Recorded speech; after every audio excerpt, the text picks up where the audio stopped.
जोजो किड्स। आलसी तितलियां। दो तितलियां एक साथ एक बाग में रहती थीं। बाग के पास ही एक छोटा सा पेड़ था। उसी के पास दोनों रहती थीं, मगर दोनों बहुत ही आलसी थीं। सर्दियों के दिन थे, बहुत ठंडी हवा चल रही थी। तो सोना तितली ने मोना तितली से कहा, सुनो मोना, बहुत ठंड है, तुम ही बाहर से 2-4 फूल तोड़ कर ले आओ। मेरा दिल नहीं कर रहा है बाहर निकलने का। जाओ बाहर और कुछ फूल ले आओ। मैं क्यों लेकर आऊं? तुम्हें भी तो भोजन करना है। तुम चली जाओ, बाहर बहुत ठंड है।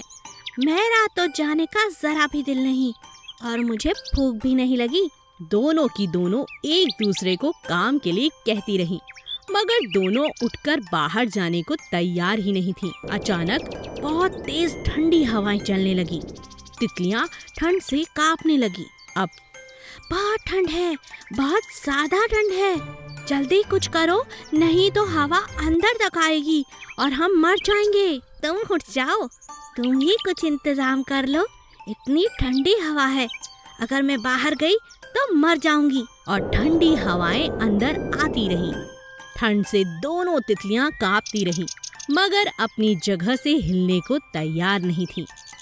हे भगवान, हमारी रक्षा करो। हाँ भगवान, अब तुम ही कुछ करो, बहुत ठंड है। दोनों तितलियां भगवान से मदद मांगने लगी, मगर उठी ही नहीं। इसी कारण तेज हवाएं बढ़ती गईं और दोनों मर गईं। अपने आलस के कारण उन्होंने अपनी जान गंवा दी। हमें कभी किसी पर निर्भर नहीं रहना चाहिए। अपना काम स्वयं करना चाहिए। चालाक बाज। एक घने जंगल में बरगद के पेड़ पर बाज अपने घोंसले में रहता था। वो बहुत शैतान था। बाज सभी जानवरों के बच्चों को उठाकर अपने घोंसले में लाकर खा लेता। कभी वह पक्षियों के बच्चों को लाता तो कभी जानवरों के। सभी जानवरों और पक्षियों को अपने बच्चों की बहुत चिंता थी। एक दिन एक लोमड़ी, जो इस बात से अनजान थी, अपने बच्चों के साथ उसी पेड़ के नीचे बनी एक गुफा में रहने आई, जहां वो शैतान बाज रहता था। अगली सुबह लोमड़ी अपनी गुफा से निकलकर बच्चों के लिए भोजन ढूंढने गई। जैसे ही वह वहां से चली गई, बाज गुफा में घुसकर लोमड़ी के बच्चों को उठाकर अपने घोंसले में ले आया। जब लोमड़ी लौटी तो उसने अपने बच्चों को ना पाकर उन्हें ढूंढना शुरू किया। मेरे बच्चे कहाँ गए? मेरे बच्चे, तुम कहाँ हो? लोमड़ी ने अपने बच्चों को इधर-उधर ढूंढना शुरू किया। तभी एक उड़ते हुए तोते ने लोमड़ी से कहा, तुम्हारे बच्चों को बाज ले गया है। जाओ, अभी जाओ, नहीं तो वो उन्हें खा लेगा। क्या कहा? बाज, हे बाज, मुझे मेरे बच्चों को लौटा दो। ये अभी बहुत छोटे हैं, इन्हें मत खाओ, इन्हें लौटा दो। बाज जानता था कि लोमड़ी उसके घोंसले तक नहीं पहुंच सकती। नहीं, मुझे बस इन्हें ही खाना है। आज मेरे पास खाने के लिए और कुछ नहीं है। बाज ने लोमड़ी की बातों पर कोई ध्यान नहीं दिया। लोमड़ी को इस बात पर बहुत गुस्सा आया। लोमड़ी ने एक उपाय निकाला। लोमड़ी पास बने मंदिर से जलती हुई लकड़ी को लेकर आई और बाज को डराने लगी। अगर तुमने मेरे बच्चों को नहीं छोड़ा तो मैं इस पेड़ को आग लगा दूंगी। धुएं से तुम भी मर जाओगे और इस आग में तुम भी मर जाओगे। अगर तुमने मेरे बच्चों को खाया, मैं तुम्हें जिंदा नहीं छोड़ूंगी। आग की गर्मी और धुएं से बाज बहुत डर गया और उसने लोमड़ी के बच्चों को लौटा दिया। लोमड़ी के छोटे छोटे बच्चे माँ के पास दौड़ते हुए आए।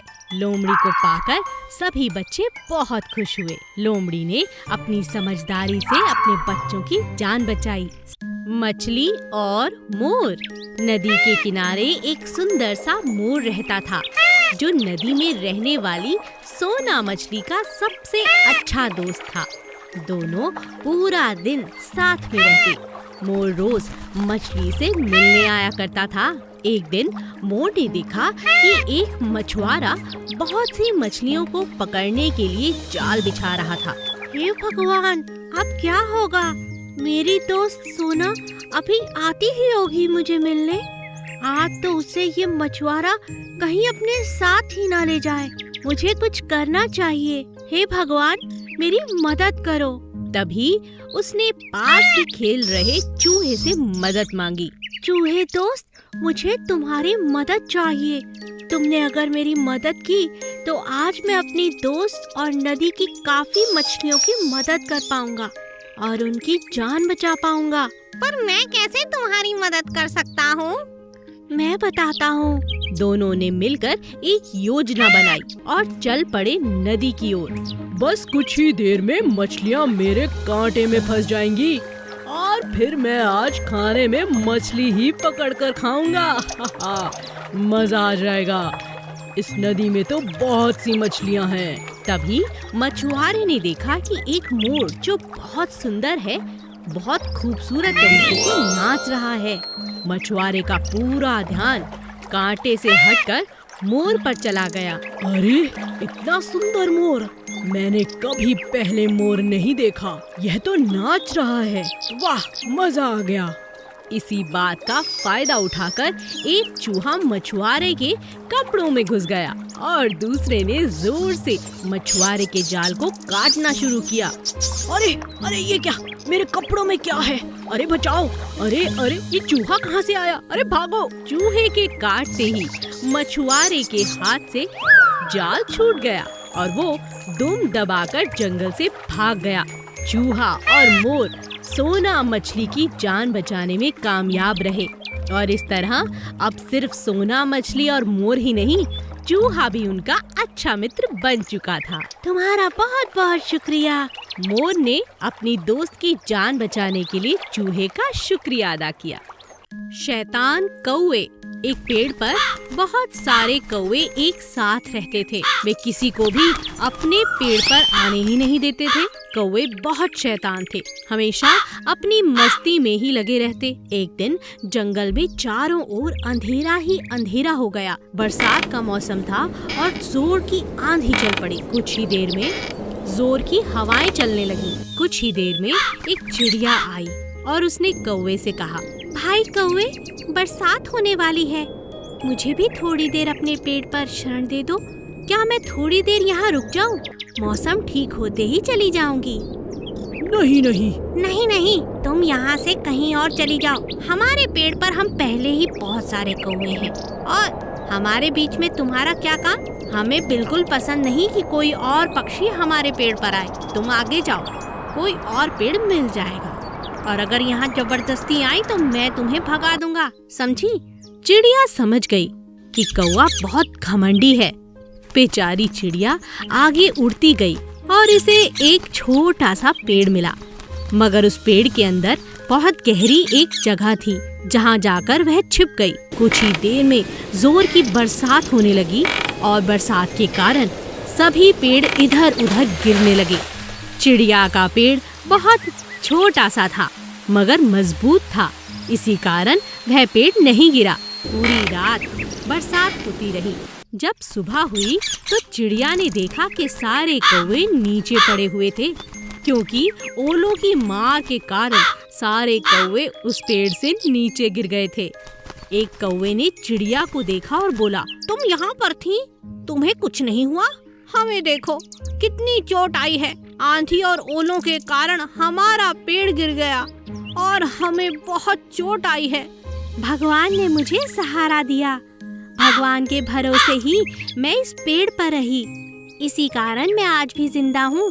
मुझे तो एक खरोंच भी नहीं आई। तुमने तो मेरी मदद भी नहीं की, इसीलिए भगवान ने तुम्हें दंड दिया है। चिड़िया की बात सुनकर कौवे बहुत शर्मिंदा हुए। हमें माफ कर दो, आगे से हम भी बाकियों की मदद करेंगे। स्वच्छ हाथी। एक जंगल में हाथी रहता था। उसे साफ सफाई का बड़ा शौक था और खुद को भी हमेशा साफ रखता था। वह जिस भी जानवर को गंदा देखता उसे वहीं डांट लगा देता। हमेशा गंदे क्यों रहते हो? जाओ, स्वच्छ रहो, अपने आप को साफ सुथरा रखा करो। जानवरों को उसकी बातों का बहुत बुरा लगता। हाथी ने देखा कि उसका शरीर बुरी तरह गंदा हो चुका है। मैं कितना गंदा हो गया हूँ। आज सुबह ही तो नहाया था। मेरे हाथों और पैरों में कीचड़ लगा है। मुझे नदी पर जाकर दोबारा नहाना होगा। और हाथी नदी की ओर चल पड़ा। उसने देखा सारे जानवर कीचड़ से गंदे हो रखे थे, लेकिन वे सब मिलकर नदी में खेल भी रहे थे और नहा भी रहे थे। तभी मगरमच्छ ने हाथी को देखा और आवाज लगाई, हाथी जी आ जाओ, आप भी नदी में हमारे साथ नहाओ, बहुत मजा आएगा। नहीं, तुम सबके साथ मुझे नहीं नहाना। तुमने तो सारा पानी गंदा कर दिया। अगर मैं तुम लोगों के साथ नहाया तो मैं और भी गंदा हो जाऊंगा। ठीक है, तुम कहीं और चले जाओ। हाथी वहाँ से आगे बढ़ा और दूसरे तालाब के पास पहुँचा। वहाँ मेंढक मछली अपने दोस्तों के साथ नहा रहे थे। क्या करूं मैं? हर जगह नदी में, तालाब में सब जानवर एक साथ नहा रहे हैं। अब कोई और चारा नहीं, मुझे भी इनके साथ नहाना होगा। मैं और गंदा नहीं रह सकता। क्या मैं भी तालाब में नहाने आ सकता हूँ? हाथी ने मेंढक से कहा। हाँ, हाथी जी आ जाओ, हमें अच्छा लगेगा। मैंने तुम सबको कितना बुरा कहा, फिर भी तुम मुझे अपने साथ बुला रहे हो। मुझे माफ कर दो, मुझे अपनी गलती का पछतावा है। अरे इस पानी में तो बहुत मजा आ रहा है। हाथी को सभी जानवरों के साथ तालाब में मजा आने लगा। अरे मैं तो ऐसा सोचता था कि बाहर रहने में ही भलाई है, मगर तुम लोगों के साथ नहाना बहुत दिलचस्प है। तुम्हारा बहुत बहुत शुक्रिया। सबने हाथी का स्वागत बड़ी अच्छी तरह से किया। हाथी उनके साथ मजे से नहाया और दोबारा स्वच्छ हो गया। बूढ़ा कौवा और तितली। एक पेड़ पर एक बूढ़ा कौवा रहता था। कौवा दिन में अपने घोंसले में आराम से सोता। बूढ़ा होने के कारण कोई और पक्षी कौवे को परेशान नहीं करता था। मगर एक दिन तितली वहीं नजदीक पेड़ के पास आने लगी।